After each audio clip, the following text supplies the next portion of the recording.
वास्तविक आय या अमौद्रिक आय, जिसे हम रियल इनकम भी कहते हैं।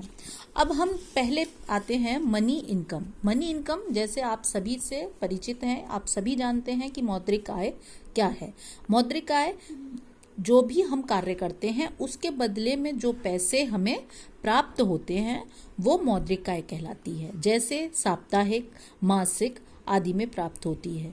ये परिवार की मजदूरी, वेतन, अस्वस्थता लाभ, ब्याज, लाभ, किराया, उपहार, पेंशन, सामाजिक सुरक्षा या रॉयल्टी के रूप में प्राप्त हो सकती है। मौद्रिक आय वस्तुओं और सेवाओं में परिवर्तित हो जाती है जो कि परिवार के दैनिक जीवन के लिए आवश्यकता होते हैं, या बचत में परिवर्तित हो जाती है जो कि विनियोग को कुछ समय के लिए स्थगित करता है। दूसरी आती है हमारी रियल इनकम, वास्तविक आय या अमौद्रिक आय। वास्तविक आय वस्तुओं और सेवाओं का ऐसा प्रवाह है जो कि मानवीय आवश्यकताओं के संतुष्टिकरण के लिए एक निश्चित समय के लिए उपलब्ध रहती है।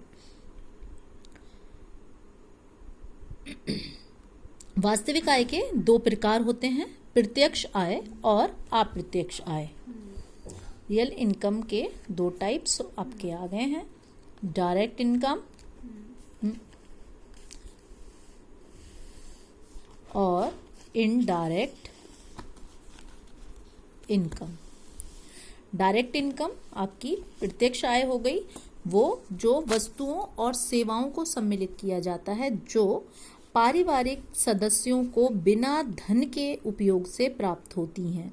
जैसे किसी परिवार के पास बहुत ज़्यादा लकड़ियां हैं तो वो लकड़ियों से होने वाली ईंधन की बचत या इसी प्रकार की अन्य सेवाओं को डायरेक्ट इनकम में रखा जाएगा, या इसको प्रत्यक्ष आय हम कहेंगे।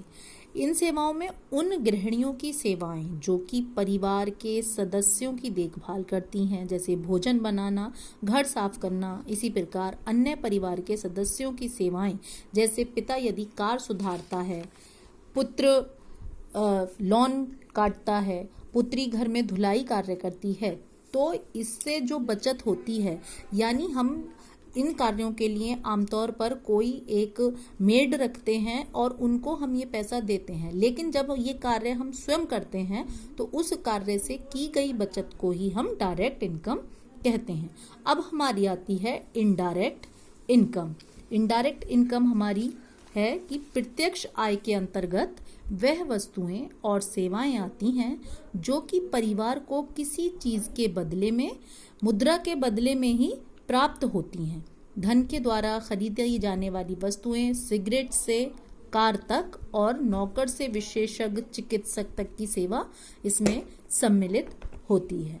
अब ये हमारी दो इसके प्रकार थे, मनी इनकम यानी मौद्रिक आय और रियल इनकम यानी वास्तविक आय। रियल इनकम के दो प्रकार थे, डायरेक्ट इनकम और इनडायरेक्ट इनकम। अब हमारा तीसरा एक टाइप आता है जो है साइकिक इनकम, जिसे हम कहते हैं मानसिक आय। मानसिक आय को अगर हम देखेंगे तो वो हमको ऐसे नहीं है कि हम उसका तुरंत ही पता लगा पाएं कि ये हमारी साइकिक इनकम है। मानसिक आय के अंतर्गत व्यक्ति द्वारा उसकी वास्तविक आय से प्राप्त संतोष को सम्मिलित किया जाता है, इसको हम मानसिक आय कहते हैं। जैसे कि मान लीजिए किसी के पास एक भी सूट नहीं है, कोट सूट जो हम बनाते हैं वो एक भी सूट किसी व्यक्ति के पास नहीं है, लेकिन जब वो पहली बार वो सूट बनाएगा और उसको पहनेगा तो उसको पहनने से जो उसको संतुष्टि मिलेगी, जो उसको सेटिस्फेक्शन मिलेगा, वो हमारा साइकिक इनकम में आएगा।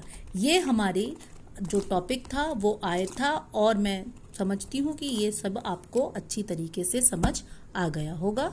धन्यवाद।